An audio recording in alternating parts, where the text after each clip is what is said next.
Talagang kung hindi ka sasamahan ng Diyos, parang imposible na nangyari. Sabi ng Diyos, ako ang gagawa, sinong pipigil?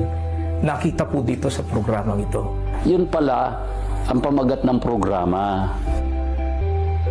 Sa relihiyon ang pinag-uusapan na kaluluwa. At pag yan ay napahamak mo, wala ka ng paraan para mabawi pag nakuha yan ng demonyo. Kung may mabasa ko, talo ka na. Huwag magpa-delay-delay. Huwag kang magpabukas-bukas. Pagkakasumpong mo ng mabuti, gawin mo agad. Basa. Ang istorya ng Ang Dating Daan ay nagsimula noong nagnais si Brother Eli Soriano na noon ay 33 taong gulang pa lamang na ipangaral ang katotohanang nakasulat sa Biblia, aklat na malapit sa kanyang puso, simula pa nang siya'y bata pa.